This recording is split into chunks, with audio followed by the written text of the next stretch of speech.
What's the biggest mindfuck you've seen during a D&D campaign? Part 3.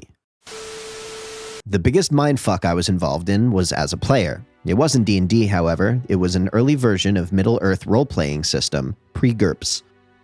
GURPS. In our party, there was one player playing a Númenórean ranger who was an insufferable prat. He would hang back in battle until an enemy was nearly dead, and charge in and get the killing blow, which netted a majority of XP. Also, whenever we were in a town, he'd humiliate and embarrass other party members in order to make himself look better, especially towards the wenches. Finally, 2 other party members and myself had enough of his shenanigans. I was an elven bard, one of the other players was a hobbit rogue, and the third was a human spellcaster. We concocted a plot. First, we started slipping notes into his pockets and saddlebags with the words, "Vicious hell bastards." We paid random townies a couple of times to come up behind him and whisper, "The vicious hell bastards are waiting." This went on for a few sessions. We'd usually do this while the player was taking a bathroom break or otherwise out of the room.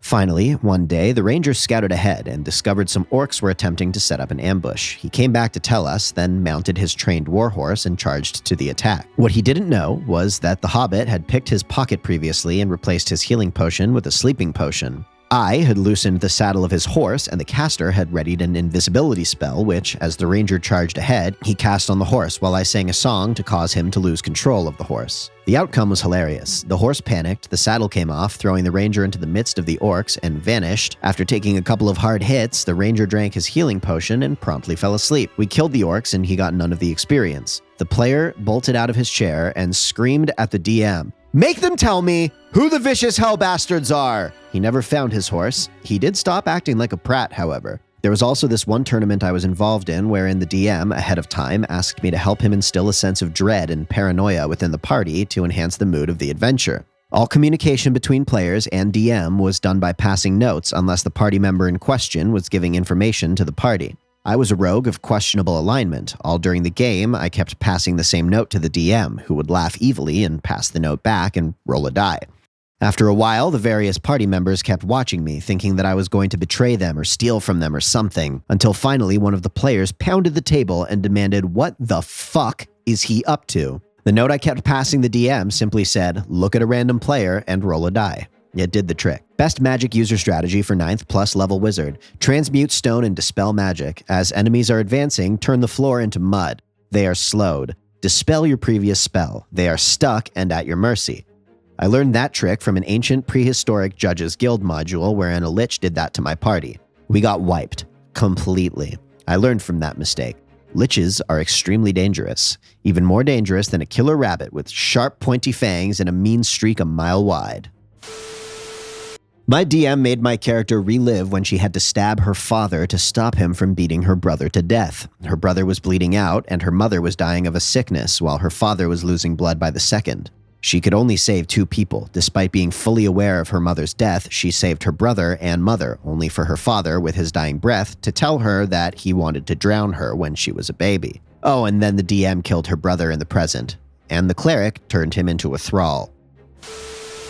One of my favorite twists came from a one-shot game we had when our regular DM couldn't make it to the session. It was an all-dwarf game. The characters and NPCs were a group of migrants traveling from a dwarven hold to a new, recently founded settlement. It was a very typical travel through the wilderness type adventure, fighting off predators, dangerous river crossings, trying not to die of dysentery, and the like. Very Oregon Trail. At the end of the session, as the group of migrants approached the site of the new settlement, our temporary DM describes the scene. We exit the forest into a blasted wasteland, burnt trees, and bare scorched earth in a wide radius around the front and sides of the steep hill the settlement is built into. A line of dwarves is running in and out of the entrance, dragging corpses inside as a small herd of angry elephants is running wild over everyone. As we finally reach the entrance, a goblin trying to sneak in gets clobbered by a trap, and as we enter, the grizzled dwarf that appears to be nominally in charge glares at us and greets us, "Welcome to fucking Boatmurdered!"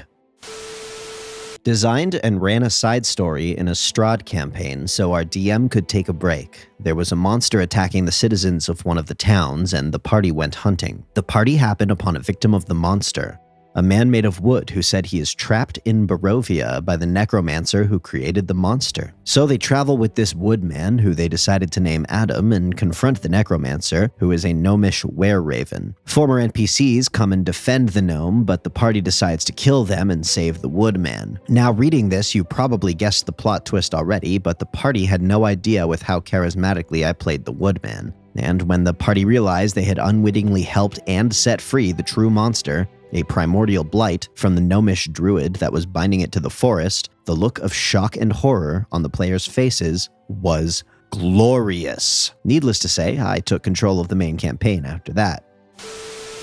Edited. So we are running a game for years now, and one of the players wants to try his hand at DMing. So while our party is on their way somewhere, we put the story on hold to let him do 3 sessions. He hands us pre-made characters, which he specifically made for us. They are pretty much the polar opposites of our normal characters. It's a nice break as we save a city made of magic. Somehow, the magic is acting up, causing strange irregularities. The new DM is doing a great job and obviously prepared the adventure very well. We run after clues, have encounters, a close call where my cleric saves a teammate by turning an enemy crit into a critical fail with divine intervention. We have a good time. The DM included lots of funny references to our standard party. Then, in the last session, we encounter the big bad evil guy. The source of the magic disturbances is a magical orb. We defeat the BBEG, and the player that is normally our DM picks up the orb and, without consulting us, smashes the thing on the ground. Then he stands up, switches seats with the DM, and announces, "You all come to in a strange cellar. You suddenly remember who you really are." Turns out the location we were headed had a powerful spell casted. Everyone who entered forgot who they were and only saw a beautiful city of magic. It was unnerving to wander out of the cellar and see it for what it really was, a ruin with a lot of bewildered adventurers wandering around. Wasn't a part of it, but a friend that still plays D&D would occasionally share some of his more interesting stories. This was a good one. One such story involved him and the party he was in dealing with a false hydra. About 2/3 through, they, in character, realized they were dealing with a false hydra. Well, stuff happens. They have a short fight that allows them to kill the hydra. It was in the dungeon of this Persian-style palace, and the heads were going through odd ports that had large iron gates. After some investigation, they discovered that someone had purposely grew a false hydra there, and had somehow been controlling it. After killing the hydra, half the party, a couple of NPCs that were with them, left to report back to the prince's court. They decided to investigate the small town. The palace was a small thing that belonged to a prince's uncle, and the uncle was there because he tried to start a coup against the prince, but the prince couldn't just kill him, and stayed for a few days. Eventually, they woke up and found the town was inhabited again, like nothing happened. The hydra was alive too. The wizard fireballed a pair of young girls. They were eaten once already, and the hydra was going to eat them again, only to see all the people in town and the hydra turn to look at them, before everything just vanished. They went back to the palace and discovered that it wasn't a palace, but a fake facade with a bunch of wooden floors and walls and poles with colored rope and such. The palace was described as having multiple floors, but was in fact one single floor, and had illusions and spells placed to make it seem like it was a massive structure. They even found the Hydra Den. They then found a letter to the vizier that had been watching over the uncle, telling him to enact the false Hydra, as some men, the NPC half of the party, were planning on freeing the uncle and launching his coup. The whole party would get there, the uncle would be killed, and the false Hydra illusion plan would activate, tricking the party into thinking that something was seriously wrong, and either finding and killing the Hydra, or GTFOing. TLDR, a false Hydra story was in fact a false Hydra story. So this happened a few years back, when I was 18, raging testosterone and all that, and D&D. Those mix, sadly.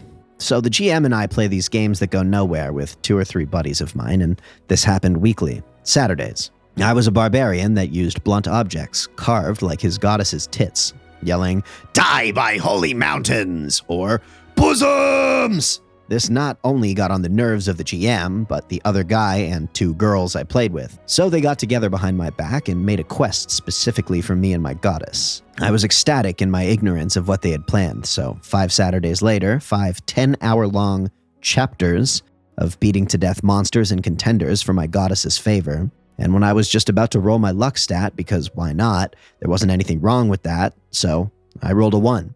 My gut sinked well past my feet. So the past month and a half was all just a coma dream for my barbarian, and my goddess was not real. Then the GM said, "Hey, you're finally awake. You were trying to cross the border, right? Walked right into that Imperial ambush, same as us. Not only was I ultimately cock-blocked, but I was also Skyrimmed. I stopped doing D&D for a bit, wondering how it all went wrong. One of my friends wanted to try a mini-campaign of 4 to 5 sessions on our playgroup. We were elven gods called down to protect our people from evil. At the last session, we started to realize that we weren't gods. We were absurdly powerful golems made by a racist wizard who disagreed with the queen of the elves. Ways he tricked us. 1. We had an intro story, which was our fake memories. Here, he showed us the corruption of some meteorites and the like. He showed us how good the mythals were at keeping the elves safe and rested and more. 2. When we arrived, we saw several of the opposition riding chromatic dragons. He had flipped the rules of dragons, so the chromatic dragons were good. 3. He made us see the symbol of the corrupting meteorites on everyone the wizard saw as an enemy. It worked great, and was one of the greatest storylines we have ever played. He originally played it in D&D 3.5, but we made our own system to play it. I was a bugbear druid. We were playing a pirate-heavy game, so there was a lot of water battles. We were about to get into combat with some fish people, I can never remember what they're called, and I had just made friends with a dragon turtle. So I tell him to push our boats out of the way and I dive into the water and thunderwave. I have never been sure of if it is the same as shock damage or concussion damage, but the DM determined they would do the same amount and that the water would amplify both. I ended up rolling like 34 damage at 3 times the area and took half damage for being in the water. So my level 3 bugbear killed all of the enemies before combat had even officially started and made enough experience for the whole party to level up to level 4 and survived with 10 hit points left. Our orc had to fish me out of the ocean because the mass damage I took sent me into shock, but I wrecked more than a dozen enemies in a single move.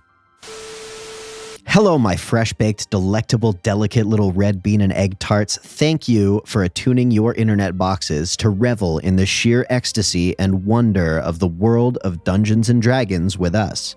If this is your first time joining us, welcome, weary traveler. May the yarns spun and ales drunk in our hallowed halls nourish your tired heart and aching body. Also, if you're new, we recently found out that Mr. Ripper, aka Rip Daddy, has never actually played a game of D&D, despite being a fan for many years. So, at 50,000 subs, Papa's gonna play some fucking D&D, live, on this very YouTube channel. So please sub for that and Godspeed deciphering his accent, or you can sub for nat 20s. Whatever, the ball's in your court, my little Taruto. Thanks again for watching. May the providence of your patron deities manifest abundance and joy into your life. See you next time.